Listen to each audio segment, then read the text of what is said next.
Maligayang pagbabalik mga kasolid, ang totoong dahilan kung bakit pinatawan ng suspensyon ng JBC ang angas ng Pinas. Casimiro pinagtanggol ni Egis Climaza. 4 alas sa Pedro na ang sunod na laban at Japanese promoter nagbigay na ng kanyang pahayag. Laban o bawi, yan ang ating pag-uusapan. Pero bago yan mga kasolid, isang like naman dyan at pa-share na rin ang ating video. Para sa ating unang balita mga kasolid, trending pa rin at patuloy na pinag-uusapan ang ginawang pagpapataw ng suspension ng JBC sa pag-overweight ng ating pangbatang si Angas ng Pinas. Kung merong mga matchmaker na natuwa sa naging desisyon ng JBC, ito namang Japanese promoter ng ating pangbatang si Alaza, hindi nagustuhan ang biglaang desisyon ng Japanese Boxing Council. Paliwanag ng promoter, bago nga ang laban ng Angas ng Pinas dito kay Saul Sanchez dahil nga nag-overweight ay pinatawan ito ng rehydration clause na kung saan napakadelikado ito para sa Angas ng Pinas at sobrang advantage naman para dito kay Saul Sanchez. Sa madaling salita mga kasolida, napatawan na ng parusa ang ating pangbataw si Angas ng Pinas. Pero dahil nga sa pagkapanalo nitong si Angas ng Pinas at sa napakagandang performance ipinakita, ay kaagaran din siyang sinuspindi nitong JBC na ikinagulat ng nakararami, lalong-lalo na ng malalaking matchmaker at promoter ng iba-ibang bansa. Maging ang ating pangbatong si Angas ng Pinas ay hindi makapaniwala na sususpindin siya ng Japanese Boxing Council. Marami namang mga boxing fans na nagsasabi nga ang biglaang suspension ng ating pambatang si Alaz ay alinsunod sa pag-uutos nitong si Mr. Ohashi ng Ohashi Promotion.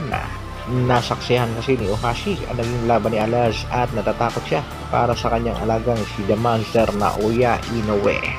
Nagbigay na rin naman ng pahayag ang manager nitong si Angas ng Pinas na si Mr. Egis Climas at hindi rin makapaniwala itong si Climas sa naging desisyon ng Japanese Boxing Commission. Ayon nga kay Climas ay hindi naman title match ang pinaglabanan bakit binatawan ng suspension at 1 taon pa talaga mga kasolid. Sa kabilang balita naman mga kasolid, maraming mga boxing fans na nagre-request dito sa ating pangbatong si General Casimiro na dapat nga daw sa susunod niyang laban ay sa featherweight division na upang hindi mahirapan itong ating pangbatong sa pagkuha ng tamang timbang. At isang napakagandang laban na pag umakyat sa featherweight division ay ang laban kontra dito kay Tomoki Kameda ng bansang Japan. Balikan natin mga kasolid ang unang naging pahayag ng Japanese promoter, ang promoter ng ating pambatong si Alaz.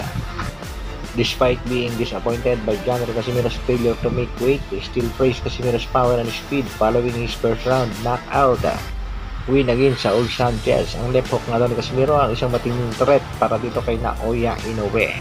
Pangako pa nga nitong si Mr. Masayuki, gagawin niya ang paraan at ininegotiate niya pa rin ang laban ng Angas ng Pinas kontra nga dito kay Japanese Master Naoya Inoue. Pero sa naging pahayag nitong si Mr. Ohashi na 100% ay hindi niya napagbibigyan ng bakbakang Casimiro at Inoue. Nawala na nga ng pag-asa itong Japanese promoter. At heto nga mga kasolid ang pinaka-latest na naging pahayag ng Japanese promoter at Treasure Boxing Promotion. Casimiro certainly put a great fight but he cannot even keep his weight, so I'm really disappointed and there's no way to follow up. My promotion contract is just about to expire after these matches. Kaya ang katanungan dyan mga kasolid, tuluyan na bang bibitawan ng Japanese promoter ang ating nag-iisang Angas ng Pinas na si Cuadro Alas General Casimiro? Hintayin lang natin ang confirmation mismo sa ating pangbato. Hanggang dito na lang muna mga kasolid. Maraming salamat sa patuloy na pagsuporta at panonood. Isang like naman dyan at sa mga bago, pa-like at share na rin ang ating video.